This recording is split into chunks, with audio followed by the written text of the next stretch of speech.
G'day everybody, it's been a little while, but I'm going to do a video today about my canoe. I'll give you a little bit of a look in a second. I'm just doing the little intro now, then I'll pan around and show you the canoe and what my thoughts are and what I'm going to do.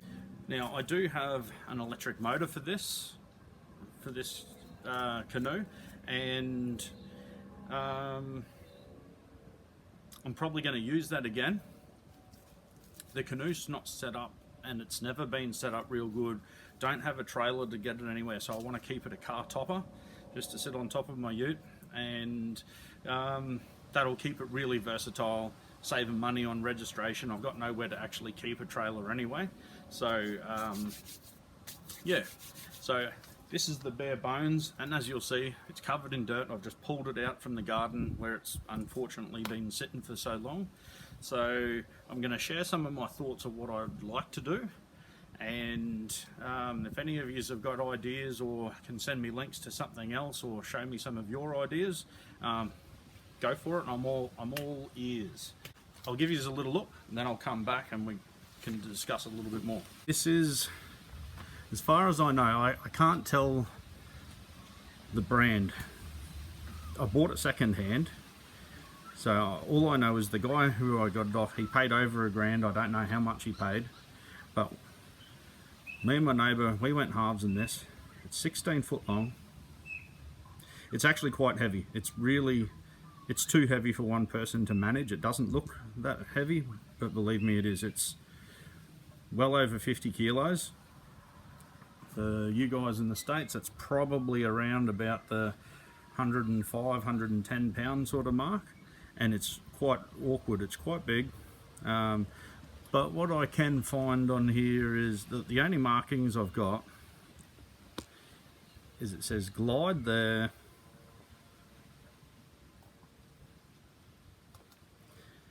and Ranger down the front.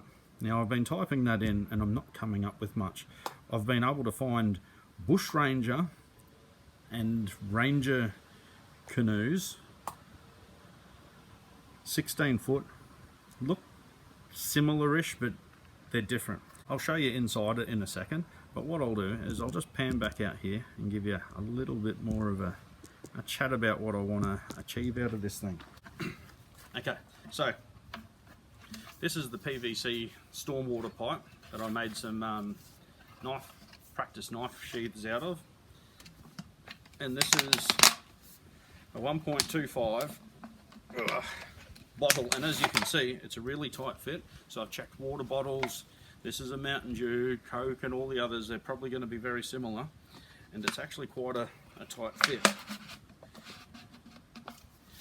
So if any of you have seen my knife cutting videos where I tried to cut these bottles, these are a really tough plastic. So I'm thinking that I want to make some outriggers. So I'm thinking a plastic bottle might be a good aerodynamic shape to have it shoved in the front of this on each side of the canoe and make some outriggers out of PVC pipe. So I've been watching guys making outriggers using 25 or 30 mil PVC or conduit, and then they put a pool noodle over the top of it, and it seems to be working good.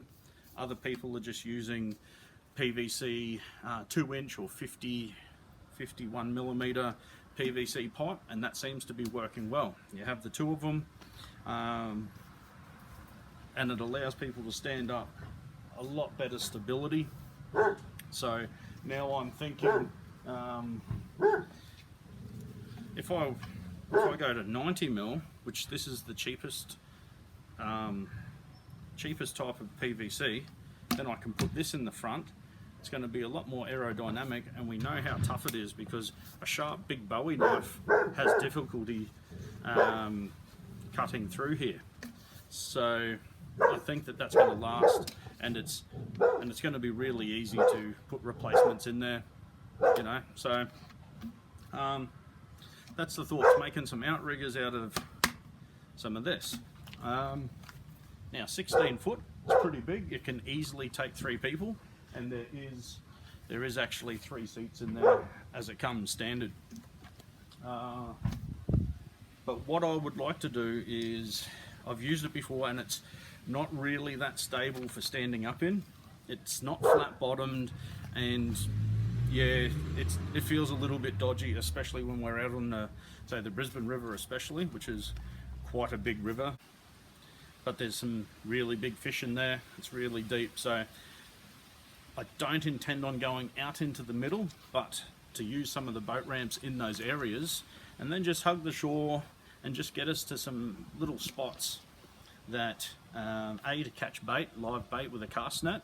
So the rigger will give us, yes, a little bit more stability when we're actually driving around, but I want it so we can stand up.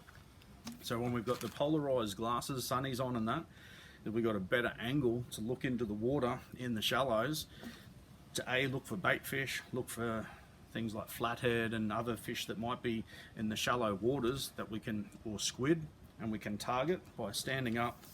And I'm thinking just having like a small lanyard or a little hole on a carabiner or something like that, which will just give you something to help you stand up initially, and then maybe inside the boat, either on top or inside the boat itself, having a false floor in there that's easy to take out. It's lightweight, but it will, with the combination of a flat floor and the outriggers, that should allow us to stand up, and we can throw cast nets, we can cast easy, and you know, probably better on our backs just to stand up. So some other thoughts are, we have an electric motor already,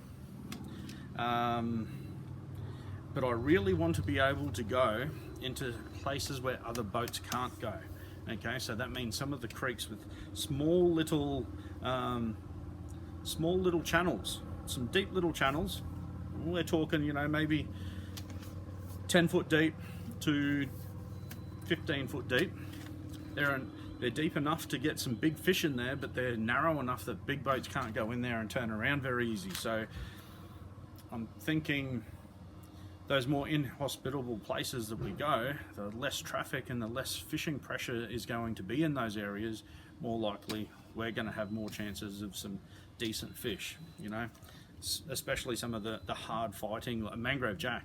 We got a lot of mangrove jack, flathead, even big brim, nice big brim in the mangroves and in the snaggy areas, where we can you know, target specific species that a lot of the other anglers won't be able to get in their bigger boats. So that's the plan.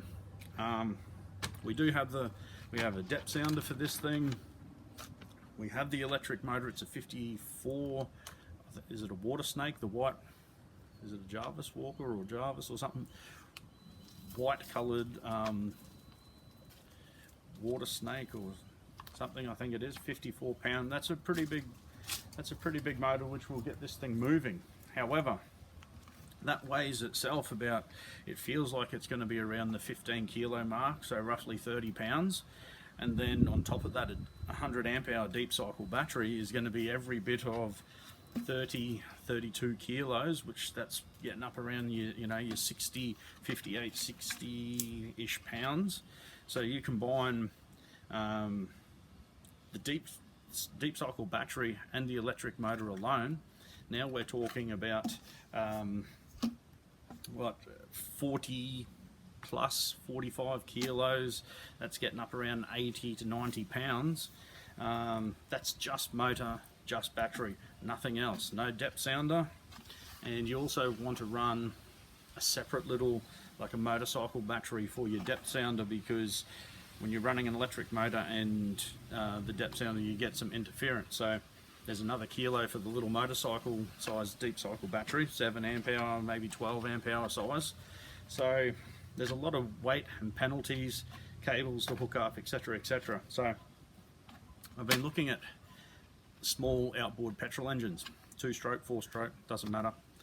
Seems like I can get like a 2.5, 2.5, 3.5 up to 4 horsepower outboard,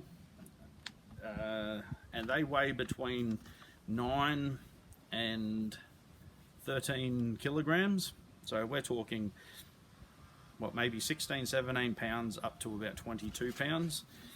And from one of the guys that I was speaking to on YouTube, he was saying that he's got a four horsepower 4-stroke on 1 gallon. It's got a built-in 1 gallon tank, and he can get around about 2 days worth of driving out of 1 gallon of fuel. So that's pretty good mileage for me.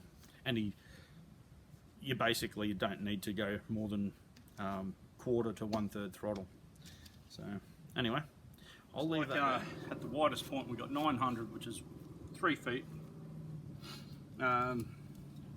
16 feet overall length, which is probably 4 meters or just over 4 meters. So that's what I've got to sort of work with. So they're the standard seats. Whether I remove them, modify them, I'll probably just modify them. And yeah, so I've got quite a few options I can do. Outriggers, I can have electric motor or petrol. I think because we already have the electric motor, I think we'll just run with that for now.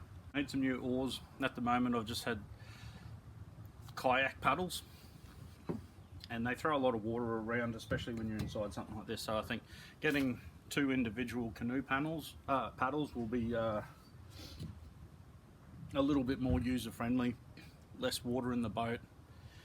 We'll need to keep some sponges in the boat to keep the water out. We're coming into winter, so it's going to get cold now, or sort of cold for Brisbane anyway.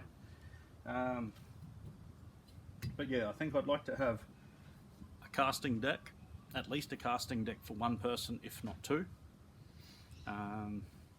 Whether that's on top or inside.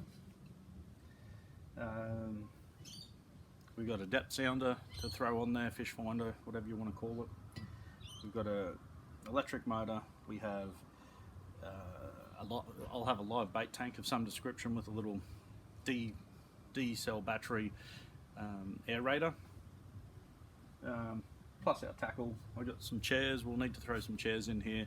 I've got a small canoe kayak sort of anchor. Probably have some suction cap mounted navigation lights. Some other things that will need to go on here would be rod holders, and maybe like where the outriggers go, you probably have a board over the top, or even on the casting deck itself that can become like a bait board or somewhere to chop things up, to put gear for tying up rigs, for you know, cleaning fish or de-hooking fish or whatever. A couple of other things that I've seen people doing is, especially for the shallow waters where we might be going, is in the back here having a dual purpose PVC pipe that's probably going to be somewhere around maybe 8 foot high, and then people put GoPros on there so then they can fish the whole length of the boat. So, you know, I can make videos, add them to my videos, but also that can double up as a pole for pushing through the mud and off the bottom. And it's also something that you can attach a navigation light or an anchor light for nighttime, maybe a flag for during the daytime for other boats and things like that. I think the rod holders will be able to get incorporated into the casting deck itself. Yeah, any ideas anybody's got, just throw them in the comments. That'd be really appreciated. Okay, thanks guys.